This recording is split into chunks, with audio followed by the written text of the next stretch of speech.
Hi, welcome back to the music class, number 7. The last time we talked about the two names of notes that are put on the staff.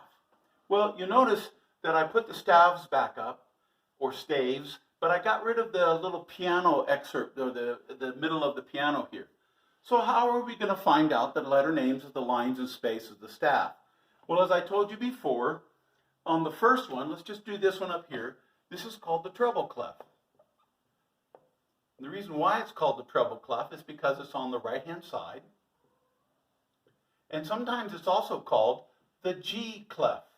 The reason why it's called the G clef is because this swirly line right around here shows us that this is the line G. Well, now that we know that this is the line G, and we only use the first 7 letters of the alphabet for the piano, and it goes over and over and over again, and it comes backwards, backwards, backwards again, we know that all we have to do is just go up alphabetically.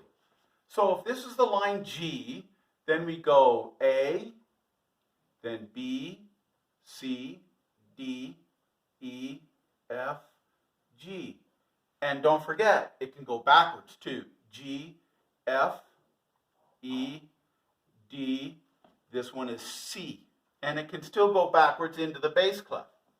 But we don't need to because we have a bass clef. Now the bass clef is also called the F clef. And it's very simple why. When you connect these dots, it points to this line F. Now that we know the 7 letters of the alphabet, we go alphabetically.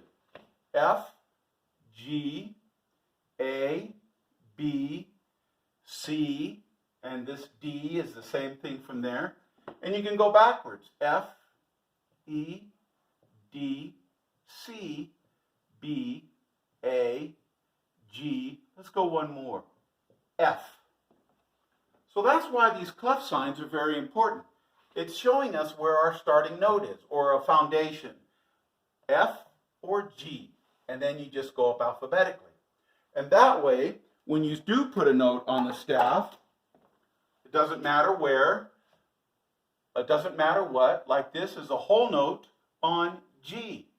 This is an 8th note, there's my flag, on C. Here is my, let's go quarter note, way up here on F. That's why it has 2 names. Let's do this. That's a half note on C. 16th note way over here. 16th note way over here. 1 flag, 2 flags. Uh-oh, this is kind of interesting. Why did I do that? That's really pretty interesting. Let me circle that in another color because we got to come back to this.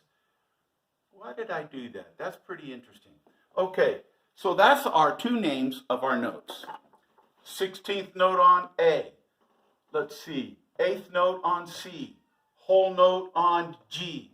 Over here, half note on C. Quarter note on F. Pretty important. 2 names for the sound. Now for the silences, it's completely different. There is no pitch. There is no sound. They have the one name. And how do I put that on the staff? Pretty easy. This line right here goes on the 4th line up from the bottom, right here, and then I put the box. Whole note, a whole rest. I put this note, or this rest, got to get rid of that idea. This rest is going to sit on the 3rd line up from the bottom. There are a few exceptions to this rule, but I'm not going to get into it yet because you need to get through this first, and then we'll figure the rest out.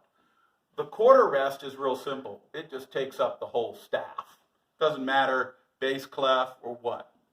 The 8th rest takes up the whole staff. Well, there's my cat. The 8th rest. 16th rest is the same thing. I ran out of room. Takes up the entire staff. Notice that it also touches all these lines and spaces. It touches that line and that space. All these lines and spaces. It's on that line and that space. And the reason why it's on so many is because there is no sound. You don't have to worry about the letter names of the rest. That's it right there. Okay, now I've got to erase this because we're going to format our music. Formatting music is the same thing as just getting things organized. All we're going to do is add just a couple of things to our music just to get it formatted. Now I'm almost done. Let me draw a staff. Okay, it doesn't matter what clef sign we use. Bass clef, oops, that's in the wrong spot. Bass clef, treble clef, doesn't matter. First thing they add is a bar line. That's just a bar line. A bar line separates measures, and this is our measure.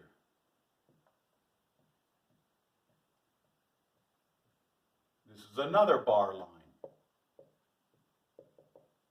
You can have as many measures and bar lines as you want in order to write the music that you're interested in writing for everybody. This is the first step in getting things formatted. This is going to help us get organized when we start adding in our beats and things like that. Now, we're going to stop here because this is a lot to digest. And then the next time we meet, we're going to talk about time signatures. Hey, thanks. See you later.